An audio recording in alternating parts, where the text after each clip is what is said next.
Good morning दोस्तों and dear student, this is Faizi और मैं आपके लिए आज इंटरनेट या नेटवर्क में बहुत ही इंपॉर्टेंट टॉपिक प्रोटोकॉल को लेके आया हूँ।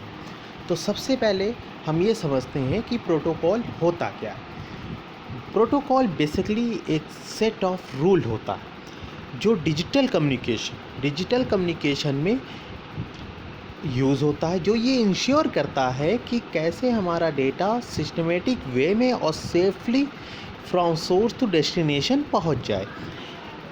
जो भी चीज़ें आप इंटरनेट पे या किसी नेटवर्क में भेजते और रिसीव करते हो वो इसी प्रोटोकॉल्स के हेल्प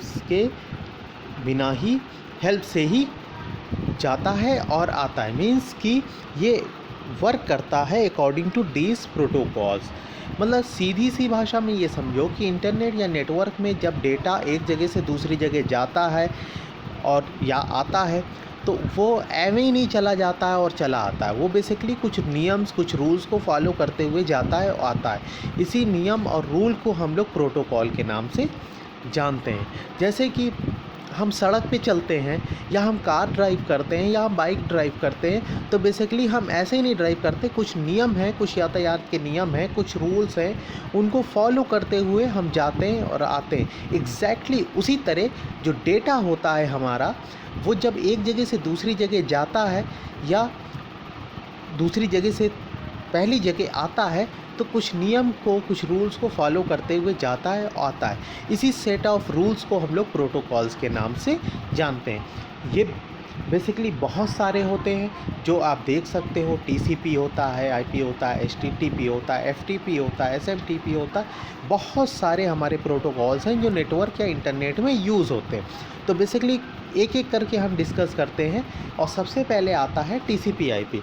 ये फर्स्ट नंबर पे आता है। क्यों फर्स्ट नंबर पे आता है? क्योंकि ये इंटरनेट की दुनिया का बैकबोन है, यानी इसके बिना कम्युनिकेशन पॉसिबल ही नहीं है। और ये वर्क करता है with the help of internet protocol, that is IP protocol. दोस्तों आईपी प्रोटोकॉल का काम होता है डेस्टिनेशन का एड्रेस बताना। ओके, ये आईपी प्रोटोकॉल बेसिकली एक नेटवर्क का या पर्टिकुलर कंप्यूटर का नेट एड्रेस बताने का काम आता है। जब तक आपको अगले बंदे का एड्रेस नहीं पता, आप कैसे उसको लेटर या ईमेल या कोई मैसेज भेजोगे? ठीक है, तो उसी तरह से ये एड्रेस बताने का काम करता है। ओके, और टीसीपी ये तय करता है कि कैसे कम्युनिकेशन को इस्टेब्लिश करूं कि प्रोग्राम डेटा को एक्सचेंज कर सके। ठीक है, होता क्या है टीसीपी आईपी में, आप देख सकते हो कि सर्वर जब क्लाइंट को डेटा भेज रहा है तो एक छोटे छोटे स्मॉल पैकेट्स आपको दिखाई दे रहे होंगे ऑन द वे। ठीक है, तो ये क्या करता है कि इन डेटा को छोटे छोटे पैकेट्स के फॉर्म में तोड़ देता है। पैकेट्स के फॉर्म में तोड़ने से फ़ायदा ये रहता है कि data easily from source to destination पहुंच जाता है। और सर्वर से बेसिकली एचटीएमएल फाइलें होती हैं। ओके, जब भी कोई वेबसाइट बनती है वो पर्टिकुलर लैंग्वेज बनती है। ठीक है, और वो लैंग्वेज में ज़्यादातर हमारा एचटीएमएल यूज़ होता है। तो बेसिकली या एचटीएमएल फाइल नेटवर्क पे ज़्यादा आती जाती है, इसलिए एचटीएमएल फाइल का यूज़ किया गया।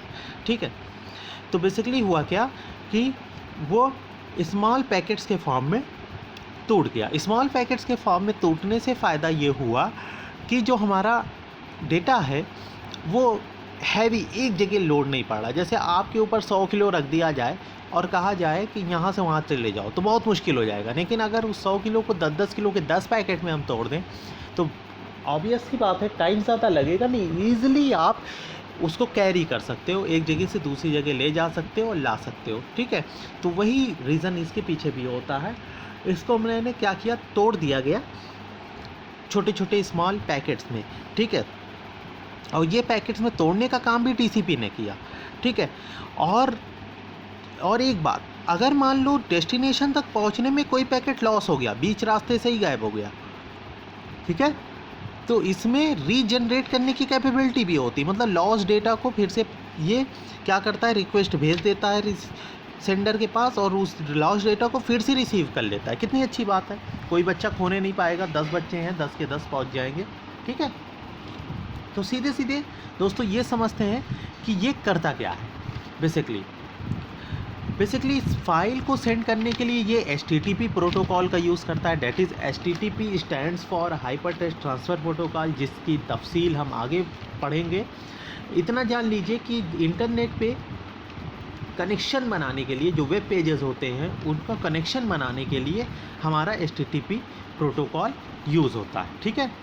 तो HTTP protocol will ask TCP to make the connection. वही HTTP प्रोटोकॉल TCP से कहेगा कि भैया कनेक्शन बना दो, ठीक है। TCP will break the file into data packet. जो मैंने बताया कि फाइल्स को डेटा पैकेट्स के फॉर्म में तोड़ने का काम कौन करेगा? TCP। TCP ही IP से पूछेगा डेस्टिनेशन का एड्रेस क्या है, क्योंकि TCP को डेस्टिनेशन का IP एड्रेस नहीं पता होता, ओके। और जब एड्रेस पता लग जाएगा तो then TCP will deliver the packets to the destination, okay. तो ये होता है TCP। दूसरा होता है UDP। UDP अनलाइक ही TCP होता है, ठीक है, बस थोड़ा सा लेस सिक्योर होता है, ठीक है। UDP stands for user datagram protocol, ठीक है। ये क्या करता है? Use to send small size data packet. देखो TCP में डेटा पैकेट्स तो होते हैं, लेकिन in comparison to UDP data packets थोड़ा सा ज़्यादा बड़े साइज़ के होते हैं। लेकिन UDP में क्या होता है? डेटा पैकेट्स छोटे साइज़ के होते हैं in comparison to what? In comparison to TCP। TCP के कंपेयर में UDP में डेटा पैकेट्स स्मॉल साइज़ के होते हैं, ठीक है। यहाँ डेटा पैकेट्स को हम लोग डेटाग्राम कहेंगे, ठीक है। डेटा पैकेट्स कॉल्ड डेटाग्राम, ठीक है। ये वेरी वीक इन इनर कनेक्शन होता है भैया, ठीक है। इसका मतलब क्या हुआ? इसका मतलब ये हुआ TCP में लॉस डेटा रीजनरेट करने की कैपेबिलिटी नहीं होती। मतलब कोई बच्चा खो गया तो खो गया, मतलब ये रीजनरेट नहीं कर पाता, ठीक है, नई रिक्वेस्ट नहीं भेज पाता कि भैया ये डेटा पैकेट लॉस हो गया, इसको ले आओ। फिर ये यूज़ कहाँ होता है? ये यूज़ होता है जहाँ पास हमारा डेटा अगर लॉस भी हो जाए तो हम टॉलरेट कर पाएँ। कहाँ पास? जैसे वीडियो कॉन्फ्रेंसिंग में बहुत छोटे पैकेट्स होते हैं, कभी कभी आवाज़ कट के आती है, जाने दो, कोई बात नहीं, इग्नोर कर सकते हैं।